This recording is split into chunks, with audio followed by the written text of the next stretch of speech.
if you're contemplating something like this, a place like this, but you're hesitant because you just don't know if it's going to be the right fit, just give it a try. Just come in and try it.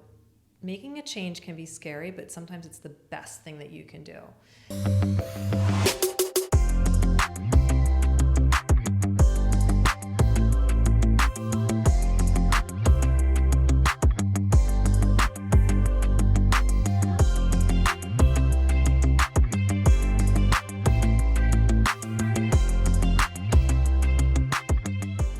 Hey, welcome back to the Better Fitness Proof Podcast. It's your host, Matt April, and I'm here with one of our amazing triple OG members, Jennifer Laurence, or Jen Laurence. Hi, Jen. Hi, Matt. How are you? Okay, I'm fantastic. Can you introduce yourself and tell everyone a little bit about you?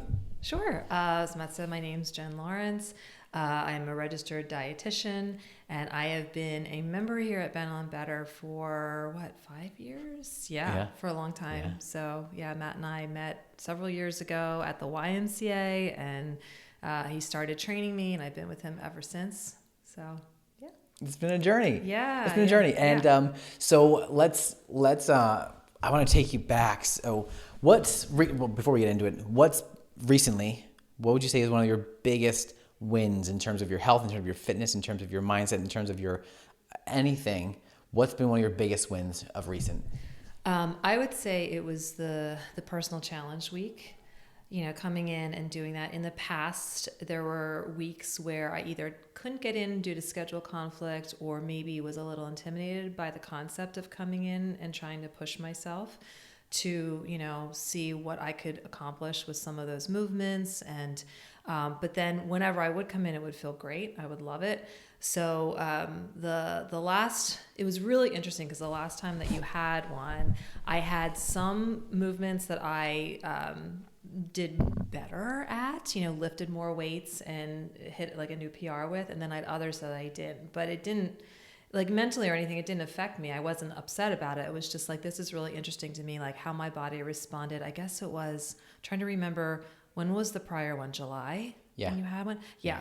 So I had just come back to the gym after doing like a year of virtual training, and there was July, and then was it October, and then just this last one. Am I remembering that correctly? So July, it was really surprising because from being home for a year and just lifting with the weights that I had available, I had definitely gone down in strength.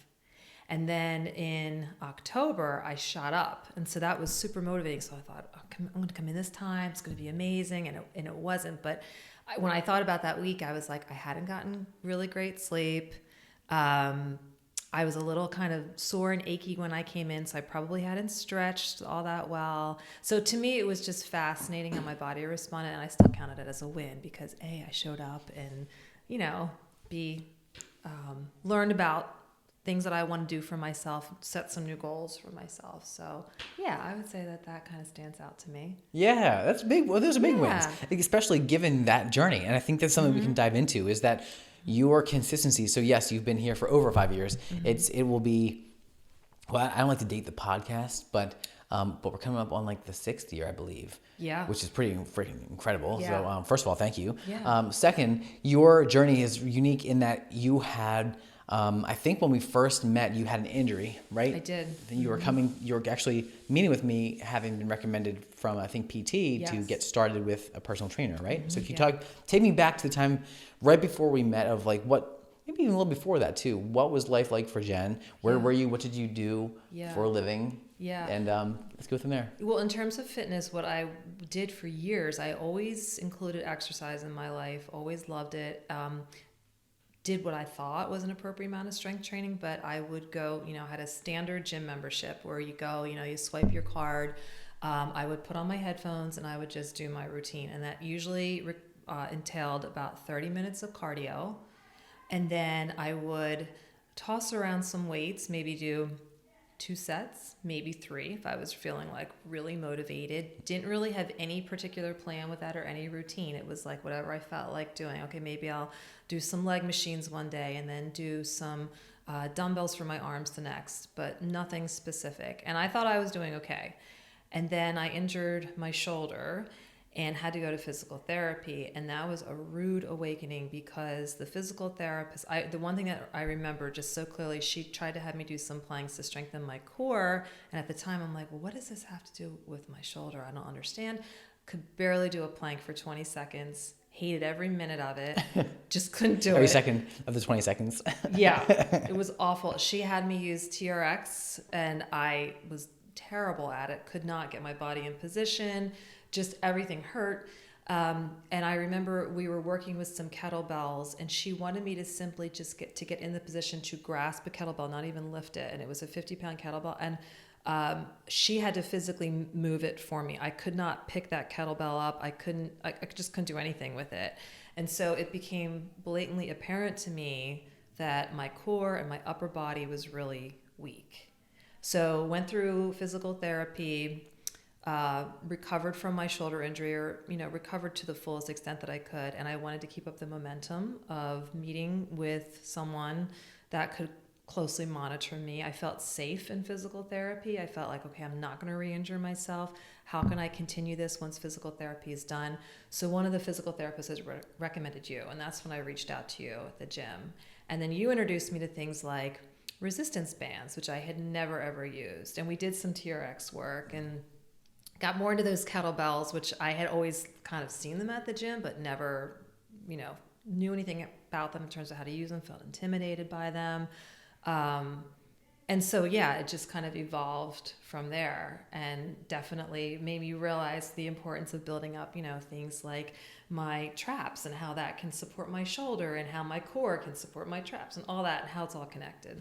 So, it was definitely, a rude awakening for me in terms of my physical abilities and how well I was doing, when I thought I was doing fine and I really wasn't. So, yeah. I remember that. That was a big fear for you. It was a big fear. Will this be okay for me? And I would constantly ask you, is that okay for your shoulder? Mm-hmm. Does that feel okay?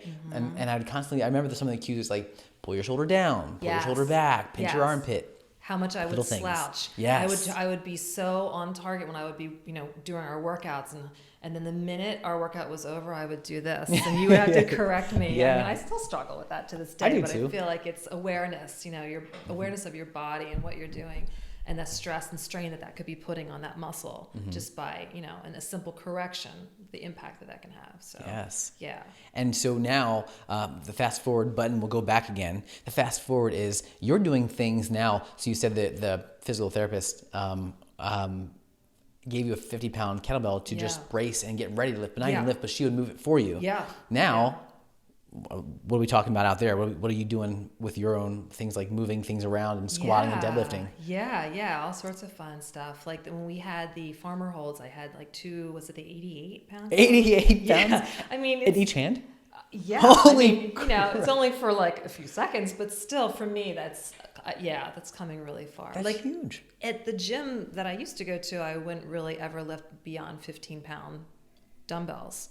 So now when we're, using the much bigger dumbbells here, the kettlebells, or even when we're using the barbells, it's just so different from what I was used to. Yeah. Yeah. And change. If I can just to kind of help debunk, I've been doing this on some of the episodes, but would you say over the past 5 years of lifting heavier weights and focusing more on lifting weights and less on the cardio side, more on the lifting weights, because that's what we do here, right? Lots more strength training versus like lots of cardio.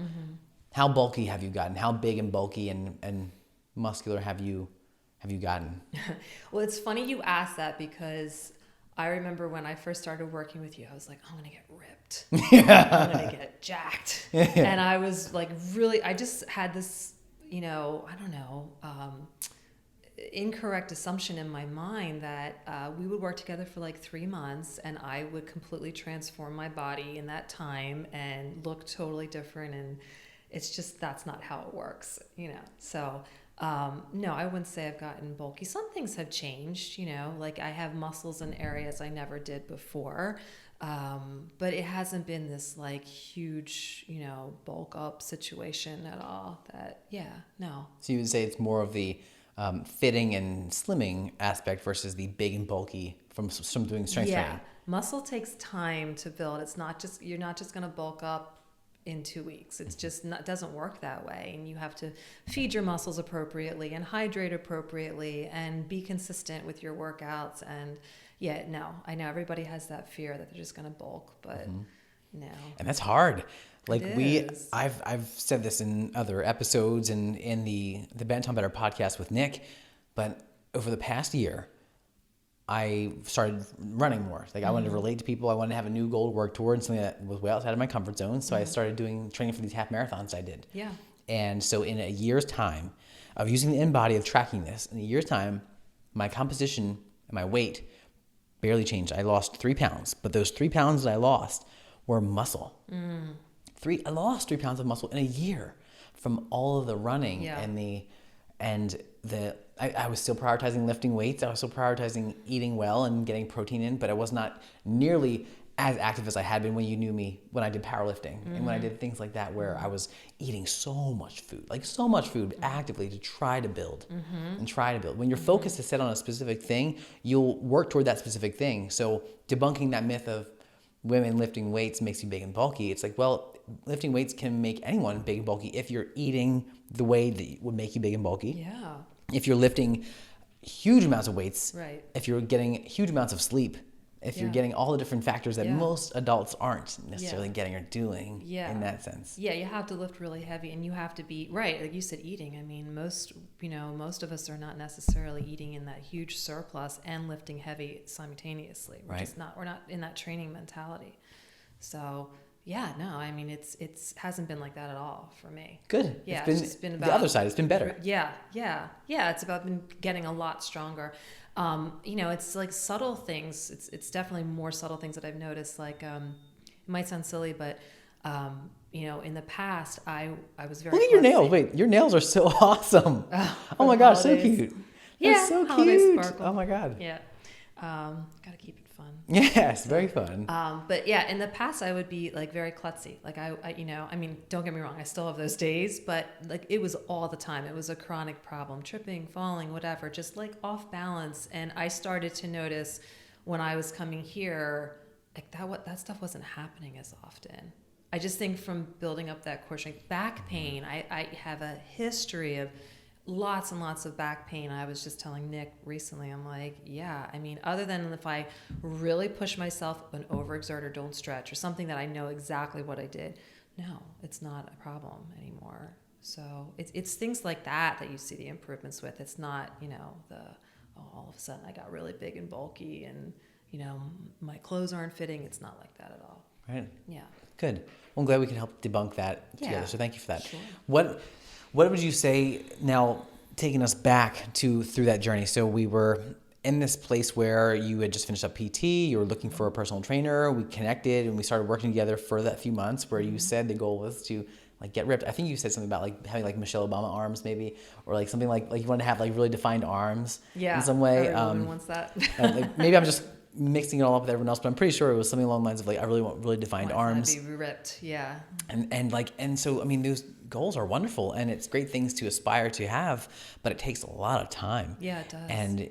And so you with your nutrition background and you with understanding where you're coming from on that side of things, how did it help you in terms of recovery? How did it help you in terms of getting to see these changes and feel these changes that you've had? How has nutrition helped you, knowing what you know? How has it helped you personally incorporating everything that you have in your tool shed? Yeah, I mean, I just, my knowledge and background on nutrition helps me to know how to kind of feel before a workout, how to feel after a workout. You don't want to come in here. I mean, granted, some people work out very early, so this may work for them, or they might have some strategies that are, somewhat modified. But I was going to say, you don't really want to come here and work out on an empty stomach if you're going to be doing something like a personal challenge week. You want to know how to feel appropriately for that. And then just, and the opposite effect from that, you want to know how to feel effectively when you're done with your workouts, that you get the most out of it so that you recover the best.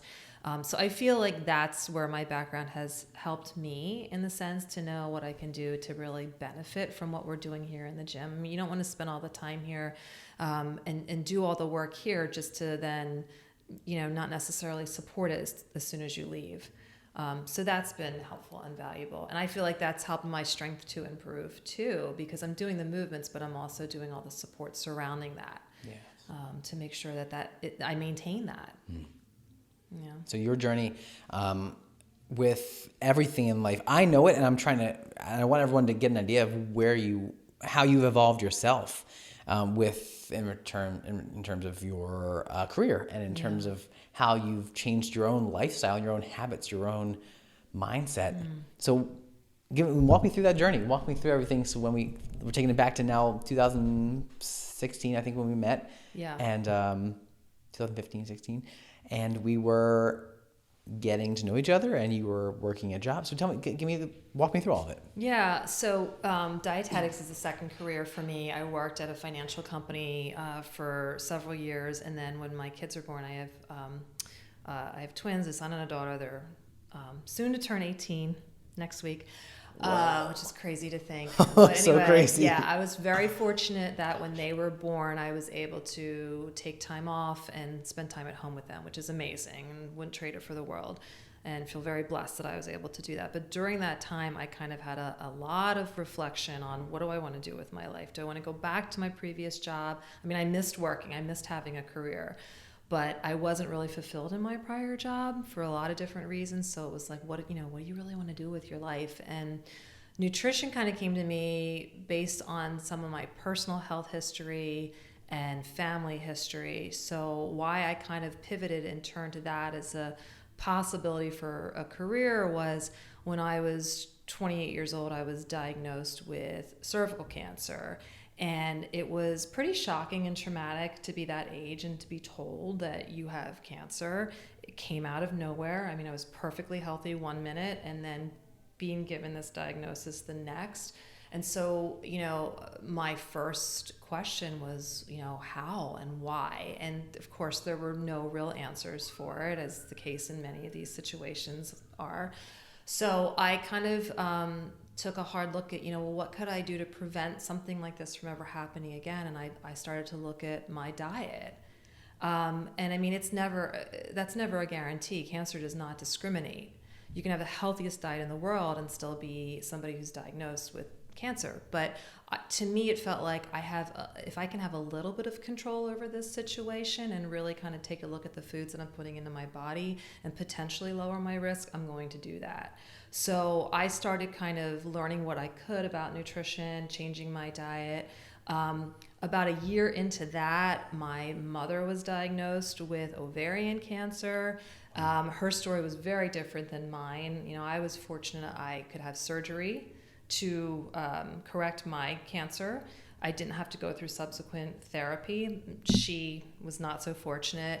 But it was super fascinating to me during her journey because food was just such a huge component of that. When she started chemotherapy, anything she ate would make her nauseous. And then towards the end of her journey, we were doing anything we could to feed her to keep weight on her because she was rapidly losing weight, as she was losing her battle with cancer. It was just, and there was no one on her care team that provided nutrition counseling. I don't know why at the time, this was several years ago, but there were no dietitians on her care team. So I don't know, I think collectively between what I wanted out of nutrition for myself and the impact that I saw it had on her, I kind of just decided I wanted to learn more about it. And we're fortunate that we have some great schools right here in this area that offer nutrition as a program. So I went back to school and became a dietitian. Went back to school at like age 36. And the rest is history. And then I was, working for a corporate nutrition job at the time that we met, and then decided to go into private practice. And you kind of nudged me to do that, encouraged me and supported me to do that. And that's kind of how I ended up where I am today. So yeah, it's been a really interesting journey. If you would have told me this several years ago, I would have said, that I would have my own business. I probably wouldn't have believed it, but it's been great. I love it. And I love working with people one-on-one. I love helping them reach their nutrition goals. I'm not working with people who have cancer per se, but, I work with a lot of individuals for weight management and for GI and all sorts of nutrition-related health concerns just to help them reach their goals. So it's super motivating to accompany people on their journey and, meet them where they're at the stage when they come to me, and to help them bridge the gap from, okay, here's where I am, here's where I want to be. How can I get there? And you help them create goals and a lot of similar to, what you guys do here with physical fitness. So yeah, it's been great. It's super great. And it's cool because I can speak, not only having worked with you, like having used your services myself and having improved my own gut health from your advisory, but Nick has as well.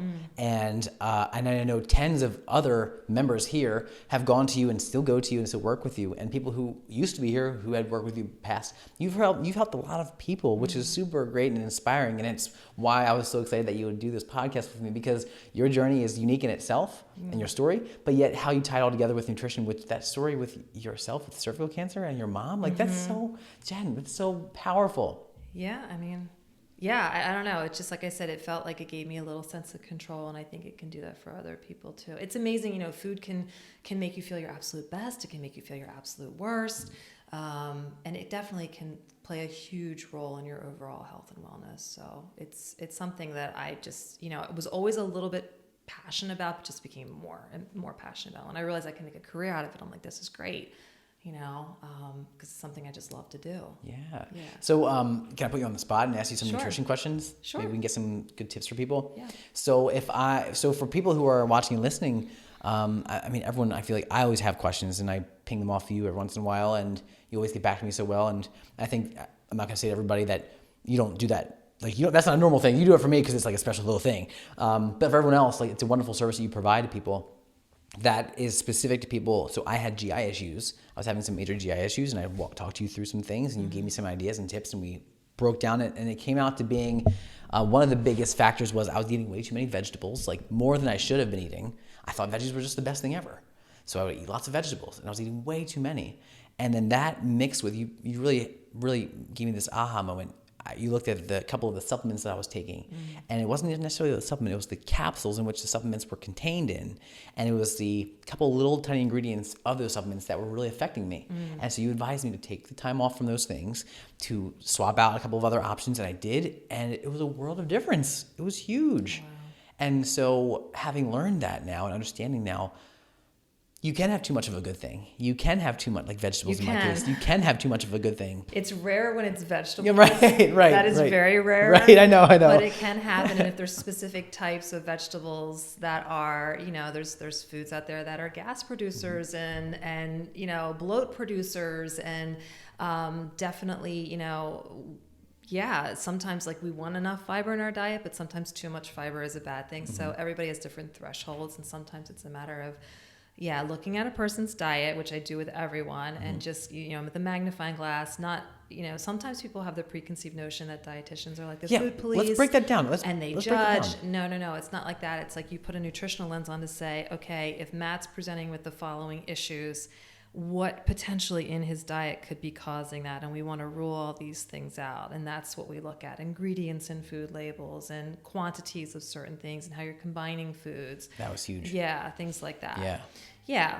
So, but you can also look at like a person's stress and sleep and things like that can all affect your GI. So there's a lot. It's a holistic approach, to really kind of helping a person figure out what's going on. I think in my role as a dietitian, so a lot of times people with IBS will go to their doctor, and rightfully so. Doctors are super smart individuals, but I feel like a lot of times they're looking for the big things. They'll do an endoscopy or a colonoscopy, and if that comes back negative or normal, I mean, that's great. Like, you don't have anything huge or pressing going on. Like, they're looking for things like cancer and whatever, the big stuff. So you're told, okay, that's normal, and that's in one sense great, but also in another sense extremely frustrating to be told, hey, everything's normal, like you just have IBS, you have to live with it. But I feel like that's where dietitians can come in to say, all right, let's pick up from where you left off with your doctor and really look at this closer, and then we can try to pick up on some clues and some things that are going on in your diet that we can make slight modifications to, and that can make you feel a lot better. So I think that the whole experience with working with you, which I want to help elevate for everyone who's listening and watching, and who's thinking to themselves, like, I don't need to see a dietitian. Like, I'll just change my diet myself. Like, yeah, okay, we get it. You can literally find a meal plan anywhere for anyone with a goal out there on the internet now. Not to say that's not going to work, right? Anything can work if you put enough time, energy, and effort into it. It's going to work. It's just a matter of, is it the right fit for you? Are you doing things that's going to help you long term? Are you doing things that are sustainable? And so when I came to talk to you, I was like, I know about nutrition. I understand nutrition. We coach people here all the time on nutrition, but it's like base level of understanding like macronutrients, understanding the proper intake before and after workouts, like we talked about before, the right fueling, the right recovery, the right hydration. But when it gets beyond that, when it gets to a place where it's outside of the scope of like understanding where things play a role in our diet and how it's affecting our gut health and how it's affecting maybe with the specific, I know you specialize in medications and how they interact with gut health, and you have a really vast knowledge there. Like, you're super duper freaking smart, Jen. And that ties into the whole picture of it all for people. So when it's beyond the scope of where someone who's a fitness person can help, that's when I love having you being able to be there, be like, go talk to Jen Laurence. Like, she is the one who's going to help guide you through this and who can help you through all this stuff, because she knows what you and I don't know and what the internet doesn't know. And you can look at it with that magnifying glass of seeing like, where are things connecting, what's happening, and then just logically piece it all together to find out probable causes or prevent it from happening and making people have results and changes and things that are going to help change their lives. Yeah. And it's really confusing because there's so much online, and a lot of that is just kind of one size fits all nutrition, which I think, that's the other distinguishing factor. It's that, it's customization that's so important for an individual. What's their medical history like? What's their lifestyle like? What's their history with food like? Yeah. What's their diet mindset like? All of that factors in, and I don't necessarily have the same protocol for everyone. So 2 people come into me with IBS, and I might have slightly different protocols based upon what I see, what they tell me, what they report. It's always different. My day is never the same, and no 2 clients are the same. But yeah, everything online is like, just do this diet, eat these foods, and you'll be fine. And that is just not how it works. Okay, so not. So I think we both align with this. I'm gonna put you on the spot here. Ready for this? So, what's the? I'm laughing because it's like, oh gosh. So all the great detox teas out there, and all of the great superfoods out there that have these amazing health claims to detox your liver and detox your body from all the toxins. What's your standpoint on that? It's not necessary. Your liver is the most resilient organ in your body, and it naturally detoxifies on its own. And if there is any type of data out there, like your doctor runs labs and looks at your liver enzymes, or there's other implications that your liver might not be functioning to the fullest capacity, there are foods that you can take that you can eat to enhance detoxification. There are What are some of those foods? What are some of those foods, if you don't mind sharing just a couple of ideas? To help your liver? Yeah. Antioxidants, Like blueberries? Blueberries are good. Yeah, they're high in antioxidants. You could do things like certain foods that contain, oh my gosh, you are putting me on the spot. Yeah, I know, I told you I would. Cysteine that, converts into glutathione, which helps your liver. In terms of like other foods, there's flaxseed and there's beets. Oh, flaxseed and beets are good ones. Both of those can be helpful to help your liver kind of detoxify. So yeah, there's foods that you can include in your diet that are supportive of your liver. That are going to support, but they're not meant to be the detoxing. They're not detoxing. They're supporting the liver, which detox for you. Right. Exactly. Yeah. Okay. And then there's things that can be inflammatory or harmful, like, we know too much alcohol or too much processed foods and things like that can work against you. So that's where it comes in with how can we modify your diet? You know me. I mean, we talk about like my social media and stuff. I am not an extremist in any way, shape, or form. I will not tell somebody you can never eat the following foods or you can never do this unless we know a food is doing somebody bodily harm.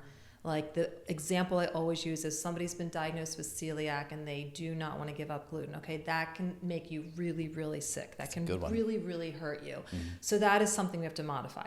But unless we know you're eating a food that's doing you bodily harm, all foods can fit in moderation. I think we've always been aligned with that.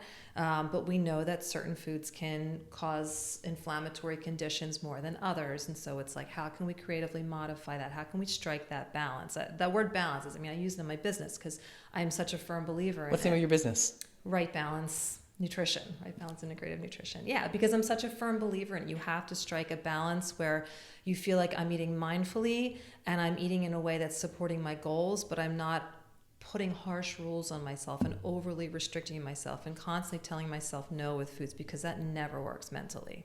It never ever does. It's not sustainable.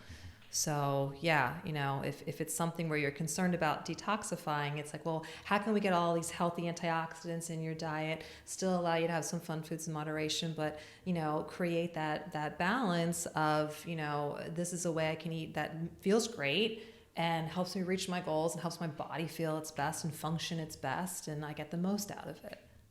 Yeah, So. I knew we aligned on that. Yeah. I want to put you on. You did a great job getting on the spot there.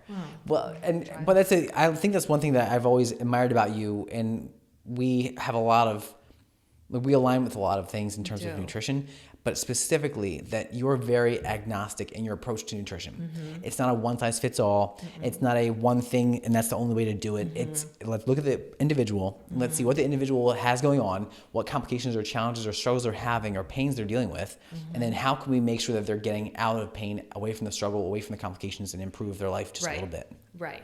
Love that. Right. Yeah, because, I say this all the time, but when we come up with simple, easy approaches, if something is simple and easy, you're going to do it more often and enjoy it while you do it. And if you do it more often, that means you're consistent, and consistency leads to results, and results are motivating, right? So if you're motivated, you're going to continue. So we have to start small and gradual and practical and make it feel good. Because if you go into something saying, okay, I've got to make 10 changes, I've got to do it all at once, and I'm going to hate it, then that's a negative mindset, and you're not going to succeed. You're going to get caught in that negative feedback loop. We want you in the positive feedback loop, where it just feels better and better and better every time you do it. And so that's the goal when I work with people. Spot on. Awesome. Yeah. Love it. Yeah. And so let's get some more. I want to get some more tips, if you don't mind. So what are some of the big factors that you would typically tell a client who comes in with, let's just go generalize, with weight loss being a goal? Mm-hmm. What are some tips that you would give someone who came in, let's just say it's an adult over 50, active, maybe semi-active, but somewhat active, like goes for walks, wants to improve their life. Maybe their fitness, maybe they're training, maybe they're on a regular routine. But what would you say, what kind of tips would you give to someone, or what advising would you do? I know I'm asking you to give away your service for free here, but what are some of the things and tips you would give, if anything? So I tend to first assess whether or not a person is eating the right amount that their body needs. And so I usually have people either complete a very brief food diary for me. So wait, let me interrupt you here. So you don't automatically ask them for all the bad foods they eat and ask them what bad foods are you eating, what healthy foods or non-healthy foods are you eating? You don't ask that. I just have them complete a short food diary for me. And then kind of assess whether or not, I assess their caloric needs. What's their minimum? What's their maximum? What do they need to eat based on their goal? And then I assess if they are hitting the target with that. If they are not, let's say one thing I commonly see for women, especially in that age bracket, maybe 40s, mid 40s, early 50s, is they may not be eating enough, because think about everything we've ever been taught or we read online. It's, eat less, move more. Right? Mm-hmm. And so a lot of women have a detailed history with dieting, and it's all they've ever been taught, and it's all they know. So they may not be eating enough.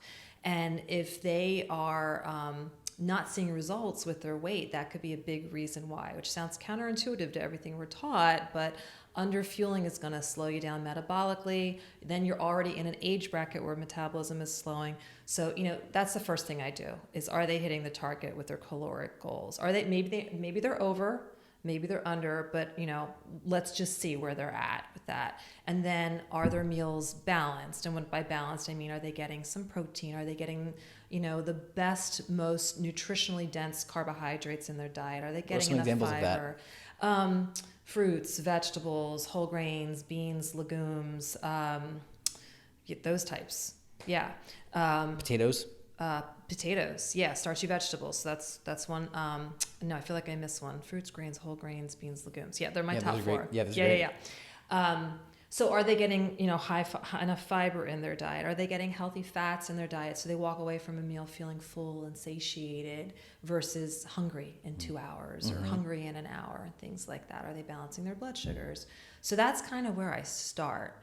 And then when I'm looking at their food log, it's like, okay, if this is, what you typically have for breakfast, how can we modify to make it more balanced? What can we add in? What proteins do you like? How can we do that? Maybe you're skipping breakfast. Well, how would it feel if you started to include breakfast? If a person's skipping breakfast, but they tell me they get really hungry later in the day, well, let's try to balance your calories and kind of get you eating earlier. Or they struggle with cravings or things like that. Well, maybe you're not getting, you're getting a lot of carbohydrates, but not balancing it with proteins and fats and things like that. So that's where I usually begin with people. And then we talk about other barriers, what's getting in the way of, if I suggest having breakfast, well, I'm always rushed and running out the door. Well, what can we do to make that easier for you? Maybe it means thinking about breakfast the night before. Maybe it means even preparing a breakfast and packing it the night before. So habits, routines, things like that come into play to get, a person more closer to meeting their goals. Love that. And again, keeping it simple and easy and fun and practical. That's the big part is fun, practical, simple, and easy. Yeah.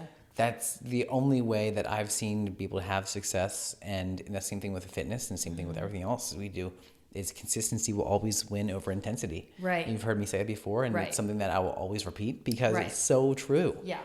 Consistency will always win. Yeah, and you don't have to eat perfectly every day. Nobody does. Right. No one does. Wait, so even though you're a dietitian? Nope. And even though you're a personal trainer, right? No.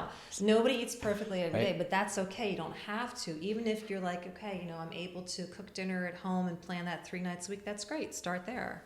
It doesn't have to be 7 nights a week, but you got to start somewhere and you have to build on where you can start, So, yeah, that's kind of where I usually begin with clients. So good. And I follow you on Instagram.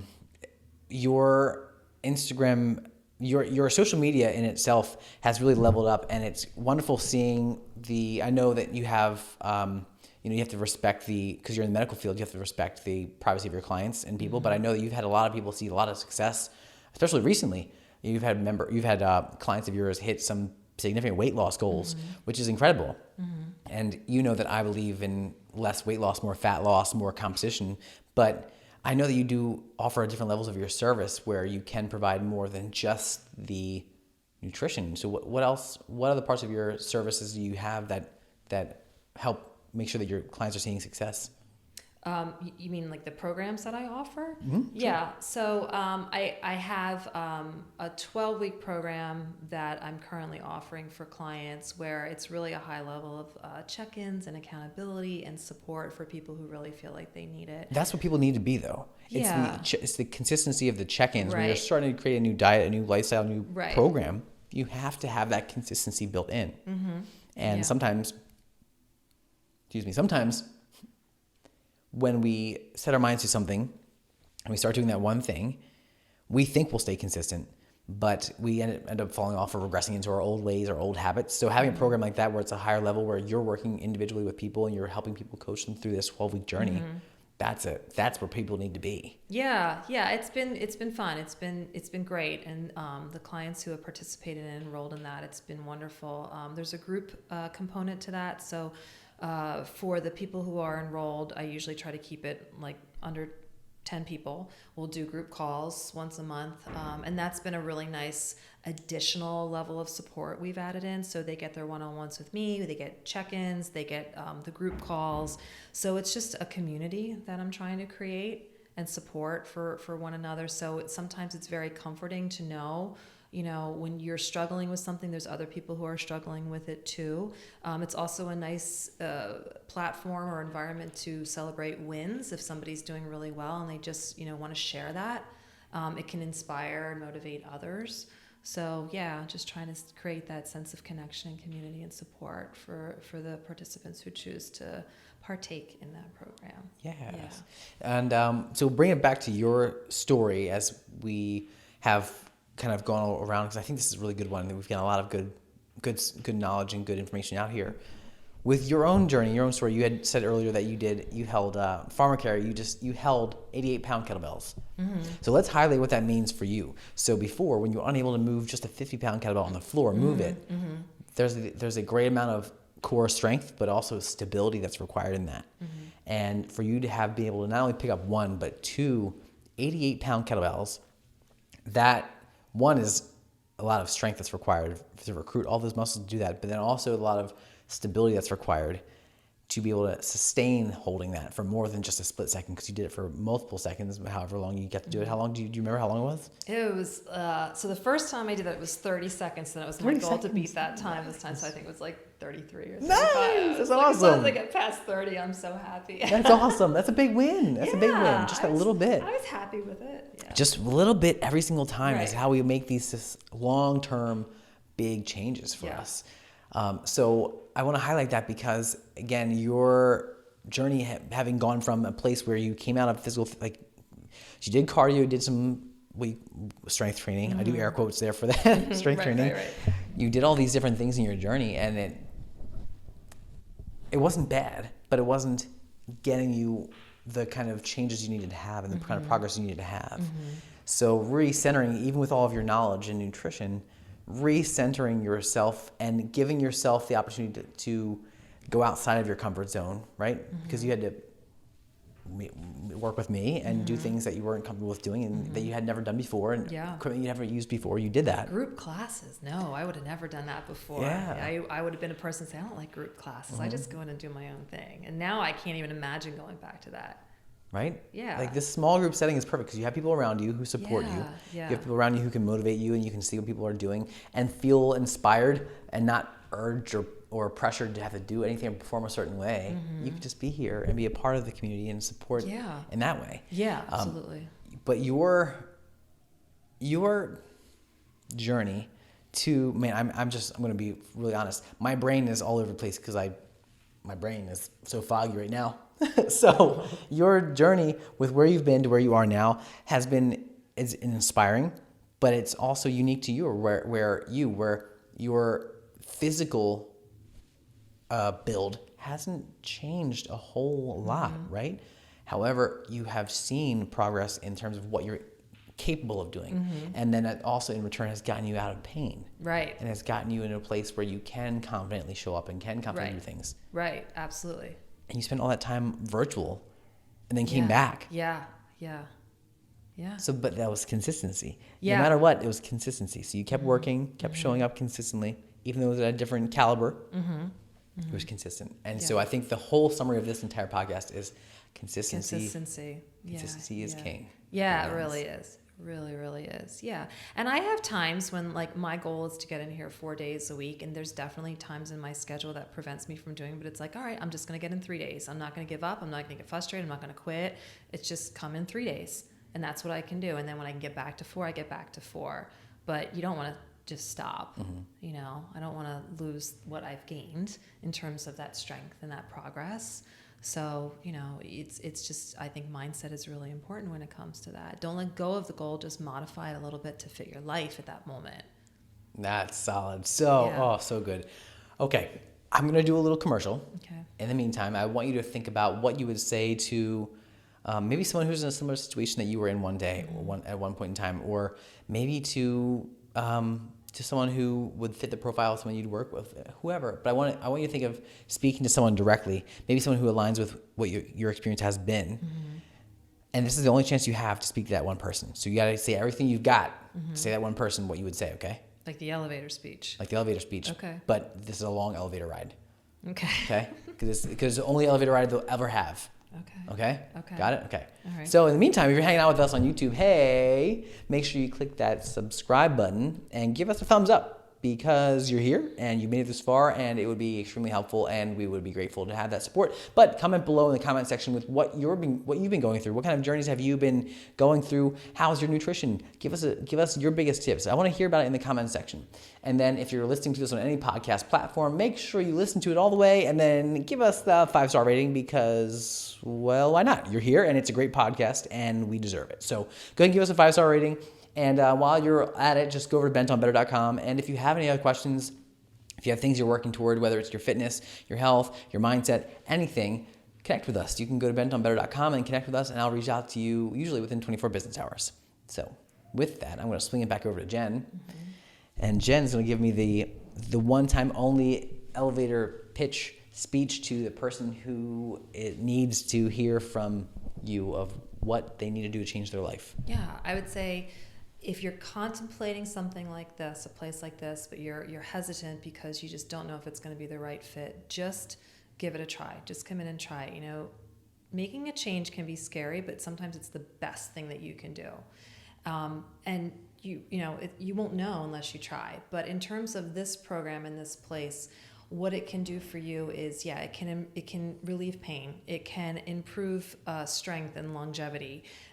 It can help your body achieve its fullest potential. None of us are getting any younger. I just hit a milestone birthday recently, and what I always tell to women in my same age bracket is, this is the time, and I'm not just speaking to women, men too, anyone, but being a woman, what I would tell to somebody like myself is, this is the time in our lives when we're at risk of heart disease and we are at risk of bone loss. And this is a place that can help you counteract all that. It's not just about weight or things like that. It's about overall health and longevity. And if you are implementing a program like this, you're going to not only better your life, you're going to better your health, and you're going to prevent a lot of those things from even being in the picture of, your health outlook with your doctor. So just check it out. Just do it. Give it a shot. The other thing is the trainers here. I don't know of any other place where you're going to get the attention that you get here. Everyone knows your name. They know who you are. It's like Matt said before, you get this sense of community and support.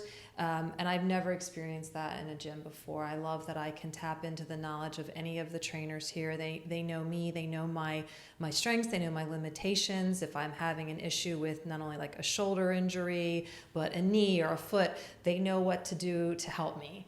And it's a safe place, and so you're going to get a ton of support. You're going to meet a lot of great people, and it's a very unique and wonderful program here. So again, if you have ever contemplated it, I encourage you to check it out and do so, because you will not be sorry. It's great. Thank you. That was wow. Oh man, that's fantastic. Well, now I want to do you a favor. So how can people connect with you if they're looking to change their diet, changing their lifestyle, changing their habits, and in terms of making themselves healthier and better? What can we connect with you? So, as I said earlier, the name of my business is Right Balance Nutrition. So probably the easiest place that you could find me would be on my website. It's www.rightbalancenutrition.com. You can follow me on social media. I have a Right Balance Nutrition Facebook page. On Instagram, I am women.over.40.nutritionist. It's a long handle, but there's a lot of us out there, so that's what it is.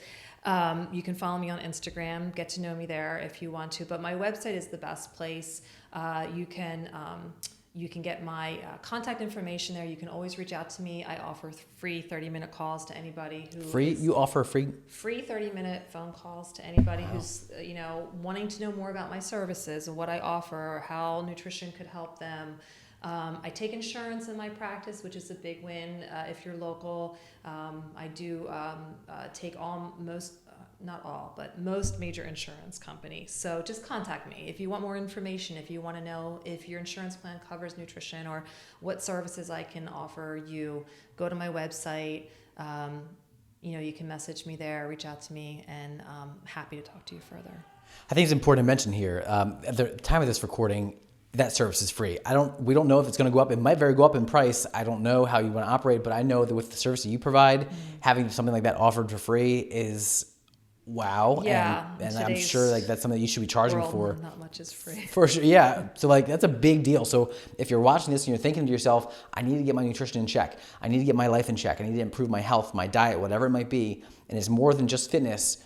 Talk to Jen, reach out to Jen, contact her on social media, on any of it, or go to her website, and she'll help you from there. Cool? Mm-hmm. Good? Thank you so much for hanging out with us. Thank you for being here, Jen. Yeah, my pleasure. We'll see you again next time. Bye.